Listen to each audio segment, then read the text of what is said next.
Listen to the vibes. Welcome, everyone, to another episode of Vibes. I'd love to welcome here Dr. Jessie Hehmeyer. And you are a heart specialist? I am a data driven natural medicine specialist, and I work with a Okay. lot of people with heart health. So you're in the world. You're totally in the world, Kyle. Well, tell us a little bit more about you. Yeah. So I guide people in determining and addressing the root cause of a variety of health conundrums, ranging from longevity concerns. So that could certainly be around heart health and cholesterol and blood pressure, but also around weight, around digestive distress. A lot of people will receive a diagnosis of called IBS, which fundamentally lets people know that they have an irritable bowel, but it doesn't give them a solution for it. So when we work together, we find the solution, right? Things around skin, around hormones gone wackadoodle for men and women alike. And, when I work with people, we're looking to understand the root cause of these health concerns or conundrums. And then we're using natural targeted interventions to allow the body to heal. So bringing in targeted nutrition, bringing in supplementation as appropriate for your body and your body's needs, lifestyle, and really, guiding people on a journey such that at the end of our work together, our targeted work together, it's like they've taken a class on themselves and they've got the ball. They know what to do. They have the outcomes they came to get, and they also know how to preserve those outcomes over time. Do you help people with all kinds of skin conditions? I do, ranging from, whether it's psoriasis or acne or eczema. Those are some of the more common ones that I work with people on. What's weird is it seems about the same time every night I break out, and I Hmm. can't figure out why. Now, I sometimes will break out during the day. It's usually around my feet Huh. or like my knees Uh-huh. and my arms, uh, Uh-huh. my backside, Both sides or just one side usually? both sides. Both sides. And Yeah, interesting. I'd be curious for you, Kyle, if what you're dealing with is possibly a food sensitivity, right? And so your reaction maybe is in around when you eat a certain food. The tricky thing about that is food sensitivity reactions can be delayed, so they're not always like right. They don't always immediately follow the eating of the food that you're reacting to. But Mhm. that sounds a little bit like something in that world. Also, I might be thinking about for you something called mast cell activation syndrome, when our cells that produce what are called histamines, like, antihistamines or things like Benadryl. Well, those histamines can show up in our skin for sure, right? And so, for some different reasons, people's body can be overreactive, like over enthusiastic about producing those histamines. So, just based on what you're sharing, those are kind of things that I start to think about with something that comes and goes throughout the day like that. What's weird is for years, a certain time of day, my nose would start running, Mm-hmm. and it stopped, and then that's whenever I started breaking out. Huh. So maybe Uh-huh. Uh-huh. some. Yeah, I think of myself as a detective. So I like I it's interesting to I'm in my mind, I'm like, these are the tests I would do. Right. I'm in my going through the Rolodex of tests I would have you complete. Are you the monk of your field? The monk. I I love don't that show. know. Maybe. I hadn't thought about that. Well, my problems all started when I was 36, and Mm, that's when I had a heart attack. mhm. And I did lose a lot of weight. I want to say I dropped like 60, 70 pounds, and Outstanding. everything started getting real good. And over the last couple of years, I have started gaining weight again. And Mm, even when I'm watching what I eat and trying mm. really hard, I have a spinal disease, which it's um, my body is making my bones deteriorate. Got it. And so it's been one thing after another. Now, I've had one doctor say, "There's nothing we can do for you. You're just gonna have to live with this. I had another doctor say, hey, we can do a bone graft and see if that helps. It's slowed things down. I will say Mm, that, mhm, but I still have bad days. Is mhm. is there something that maybe I can do different that can slow that process down even more? Perhaps, perhaps. And again, it would all be based on additional information, right? So based on what you're sharing, it makes me think even more strongly about an underlying or hidden food sensitivity, right? Because that can kind of perpetuate the body's response that you're that your body's engaged in. Also, I would start to look at nutrient deficiencies, because nutrient deficiencies can help our immune system behave better, right? If it's not behaving so well, which it sounds like what you're dealing with might be autoimmune in nature. um, and then the other thing that I think about is overall inflammation, which would explain a few different things you're dealing with, Kyle. Would explain the weight gain, and it would also explain all things related to your bone and any kind of pain that you're experiencing. Inflammation is a real stinker, and our body can get kind of caught in a cycle of inflammation, but we can break it. But the first thing is to actually measure it. We can measure inflammation with lab tests, and if we find that inflammation is elevated, then we want to bring in targeted nutritional interventions. We want to bring in some really powerful anti inflammatory herbs and botanicals, um, and fundamentally help your body engage in some healing. Now, I do not profess to have the solution for everybody's problem, right? I'm not, Right. but there are a lot of things we can really help. We can really shift the tides of health in many, many different ways. So we never know until we try. And it really does begin with like, okay, let's get the information. And when I work with someone, I always do a complimentary consultation, because to me, I don't want to waste your time if I don't think it's a great fit. And I also want to be really transparent about, okay, this is what you can expect. This is what the process will look like. If at any point along the way, I feel like you're better suited working with someone else, I will let you know. That being said, that very rarely happens. When I'm working with someone, when we've already agreed, like, okay, let's do this together, we get actionable information. We get make those shifts, bring those shifts in, and we do see healing. We do see healing both in the way of symptoms, whether it's around losing weight or reducing pain or slowing the deterioration of bone.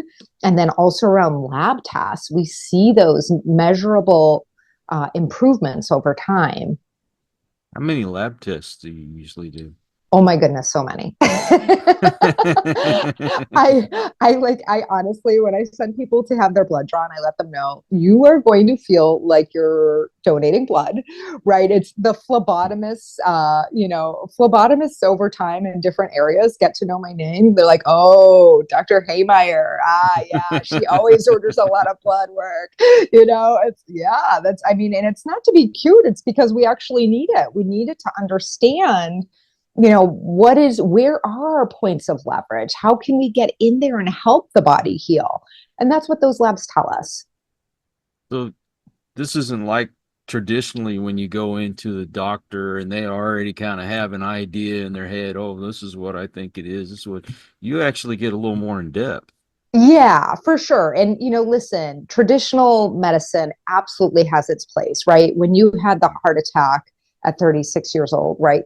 I'm certain you went to the ER, which was exactly where you needed to go, not me, the ER, right? So we always just want to know what's right when, right? So, traditional medicine does great things. This is just not how they work, right? They kind of have a flow chart. They say, if this, then that, if that, then this, right? That's how they're working. And again, that can be really, really useful. But for me, I'm looking at, okay, but what caused this to begin with? What's the source of this, and how can we support the body either to provide relief from symptoms or improved lab numbers or weight loss, just whatever it is we're looking to do. The body is amazing. There's a lot we can do to support its healing. I think what people are aggravated with is when you go to the doctor, all they want to do is throw pills at you. and they Yeah. don't really they don't do anything for you to change your lifestyle other than, oh, well, you need to watch what you eat and here, take this pill. I had the same problem when I was diagnosed with depression, anxiety, and PTSD. Yeah. And I mean, there were so many pills. I was so tired of taking them. I mean, would carry it around in my backpack, and it was almost like I was carrying the pharmacy with me. Right. I met a lady some years ago. Her name's Carolyn Corey, and she encouraged me to try meditation. And I did. And what's crazy is some of these medicines that they give you for depression, one of the side effects is may cause depression or feelings of I can't say Suicide, right? Suicidal ideation. Yeah. I Right. can't really say that word on here, but YouTube is really crazy about saying that word. I don't Okay. know Well, we why. certainly want everyone to be healthy and well. So we're not saying Right. it for any suggestion for sure. We want everyone to be healthy and well. Right. But I got Yeah. into meditation, and I tell Yeah. you what, I weaned myself off of those drugs. And I have to Yeah. stress this, I'm not a doctor. You talk to your Mhm. doctor before you do anything, but Mhm. I got off of those pills and I feel so Yeah. much better. Yeah. Yeah. Yeah. Well, it's to me, Kyle, one of the there are a few things with how healthcare currently is. One is just like you said, patients aren't being guided in ways they can help heal their body, right? In a traditional, widespread sense.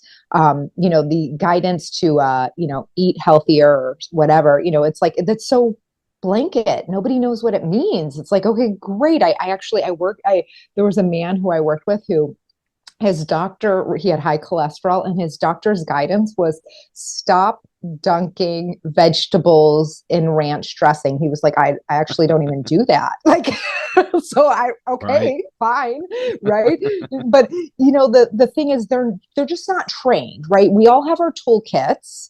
And just like my toolkit does not include caring for someone who is having a heart attack, that is not in my toolkit. Do not come see me, right? It is not in the traditional medicine approach toolkit to provide preventative care, to provide guidance on natural healing, right? Their tools include medication and surgery. Those are very useful tools in certain situations, but they're not useful tools in the sense that, what we're talking about right now, right? And there are so many things I absolutely adore that you found someone who said, hey, why don't you try a little meditation? I really think it would make a difference with your mood. And you did, and were able to, move along that trajectory to support your mind and your mental health and well being. I mean, I just want to do cartwheels for you. That's amazing. And mind you, I'm the furthest thing from being a hippie, but I found some of these more natural things to work so much better. Now, Hmm. I mean, I still take regular medications. I mean, there's certain things that I need to take, but That's right. That's called being responsible for your health. That's right, great. right. I mean, we took a trip to New York and I got on the subway. And if you'd known me, that was almost a death sentence for me getting in a Mm. crowd and being in this, metal container. And I did my meditation before getting on there. I made it through perfectly fine. My wife is there with me, and one thing that they taught me was to, focus on something else, and I'm able to focus more on her, and everything else just kind of disappears. Beautiful. Beautiful. And I hope when you got off that subway, you really felt triumph. You really I, felt proud of yourself. I felt so much better coming home than I thought I would. Ah, that's awesome. So, what got you on this path? How did you discover all this? I like to say straight lines are boring. I think most people can relate to that, right? But out of undergrad, I went to UCLA undergrad and really wasn't sure wanted to do from a career path trajectory.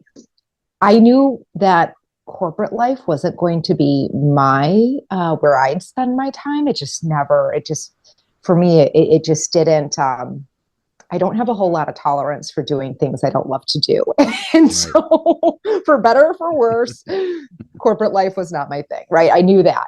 And so I worked a little bit as a physical therapy aide. I actually, when I was 25, I was the co-founder of the first boutique strength training facility in Chicago. I came back to the Midwest, that's where I'm from, and was the managing partner there for about 4 years. And over the course of that, I mean, I just loved being able to make a difference in people's health and well-being. But I also felt like there was a ceiling, and the ceiling was really my knowledge, right? I had a great set of skills to help in a certain way, but I really wanted to expand my knowledge.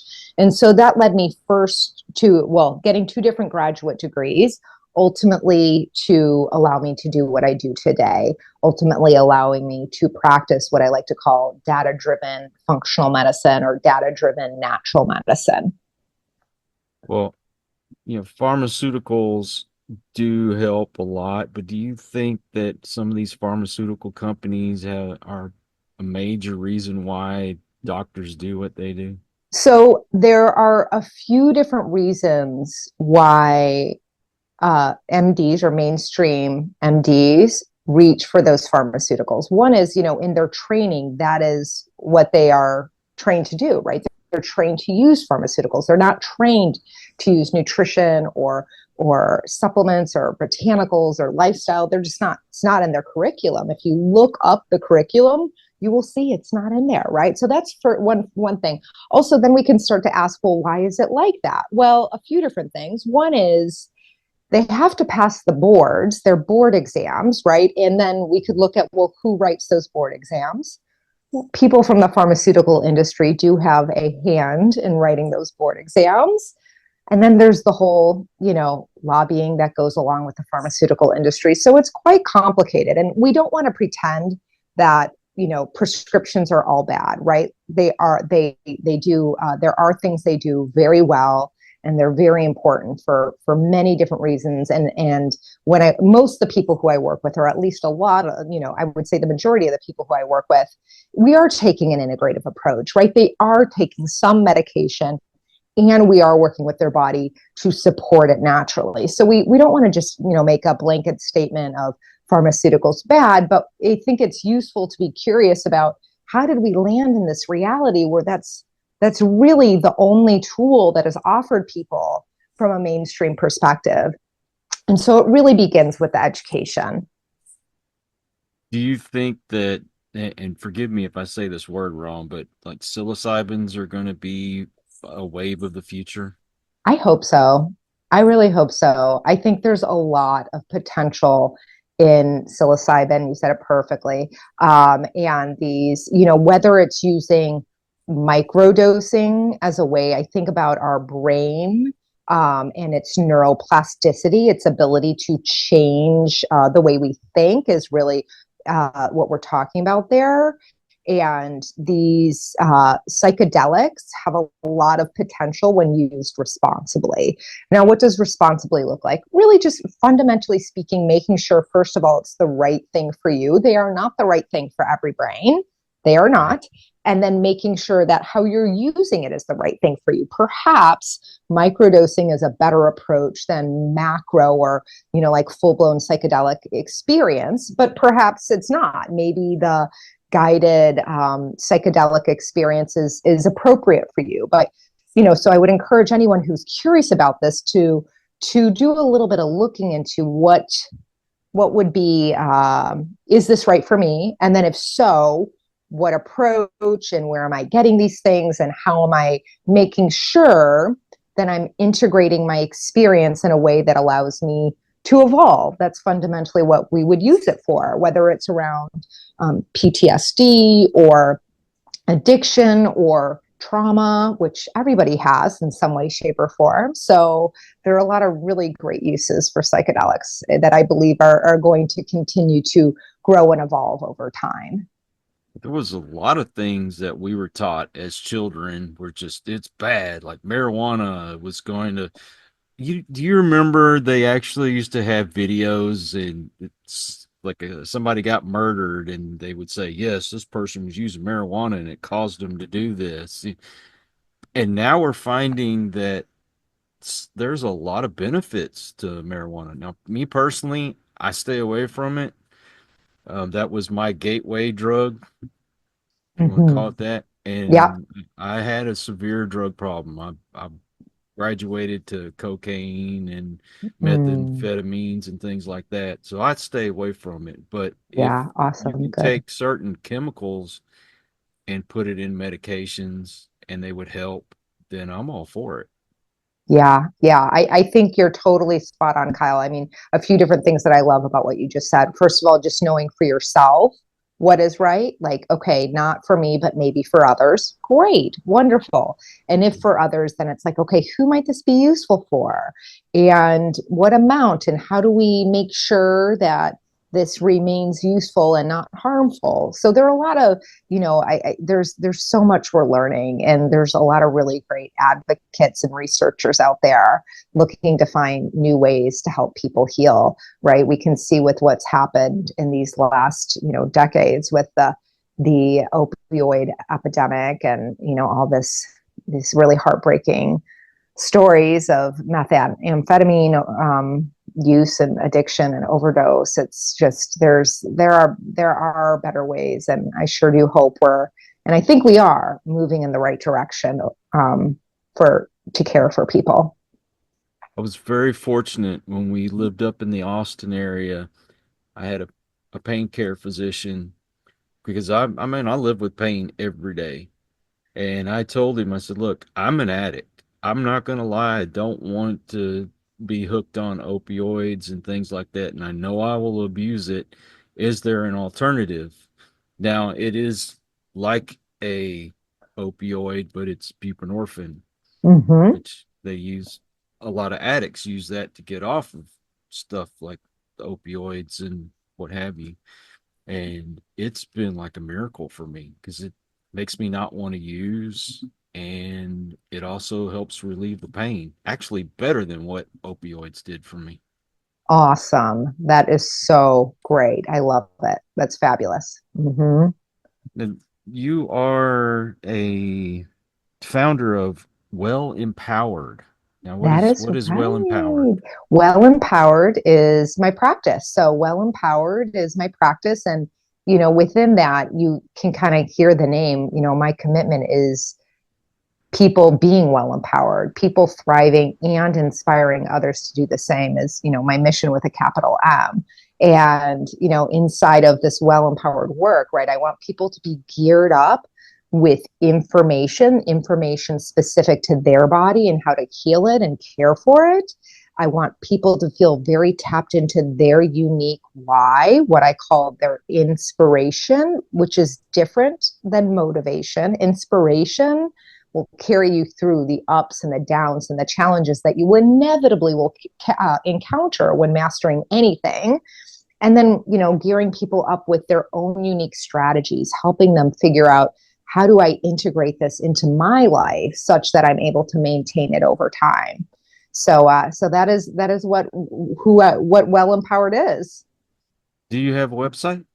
I sure do. It is wellempowered.com. So EMPOWERED.com. And for anyone listening right now, a few different ways that you could kind of learn more. One is, if you go to wellempowered.com, feel free to schedule a complimentary consultation, whether you're interested in actually working together or just want to chat, like want to share a little bit about what you're dealing with. Please feel free to do that. That's what that is for. Other ways you can engage is I offer a weekly dare. So if you go to wellempowered.com/dare, you will find a place where you can sign up. And every Sunday, you're going to be prompted to engage in a micro habit for the week, right? So it might be something as simple as for the week ahead, don't eat out of a bag, right? So if you're eating chips, take it out of the bag, put it in a bowl, eat your chips. If you want a second serving, fine, go back to the bag, put it in the bowl, eat it out of the bowl, right? So that's just an example of a micro habit that I would invite you to take on for a week and just notice what comes up for you. What do you learn about yourself or about the way you eat or relate to food, right? So that's kind of a fun little thing. And then there's lots of free resources on our website, webinars and blogs and recipes, all kinds of good stuff. Yeah, I say damn Frito-Lay because they came out with the spicy queso Funyuns, and it's hard to stop eating it. Well, you know what? And the truth is, Kyle, they know that. They Right. actually engineered it. Like scientists sat there and figured out what is going to keep people eating those things, right? There's a great article, actually. Sometimes I give it to people. I give people homework when we work together because it really is a course. And one of the articles I give people is basically a summary of a book written by Michael Pollan called, I think it's called Sugar, Salt, Fat. I might have the words in the misorder, but it's something like that. Salt, sugar, salt, fat, something like that. And really it's pointing to in the food industry how they're no dummies, right? Their number one North Star is profits. And how do they make profits? People eating more of their food. And how do they make that happen? Well, they play with the flavor so that you're not quite satisfied, but you like it enough. And because you're not quite satisfied, you keep eating it, chasing that satiety. And they know what they have this term called disappearing calories, where if it's the right density, it almost feels like you haven't eaten anything, even though it's really high calorie. So you keep eating more. So they have all these tricks, and that's what you're getting in those Fritos. Exactly. Well, and also, what's your social media? My social media. So on Instagram, you can find me at Well Empowered, and on Facebook at You Well Empowered. Yeah. Okay. Well, I will put your links in the description just to make it easier for folks. But thank you again, Dr. Jessie. I appreciate you coming here. Thanks so much, Kyle. It's been a treat to be with you and your audience. And I also want to thank you folks out there. If you are new to the channel, I hope you'll come back. Please hit that subscribe button. For my regulars, you guys are awesome because you make it possible for me to do this. Till the next one, everyone, please take care. Be kind to one another. God bless and peace. We hope you enjoyed this episode of Listen to the Vibes. You can catch us on Buzzsprout or wherever you listen to your favorite podcasts. And on YouTube. Follow us on Facebook at The Vibes Broadcast Network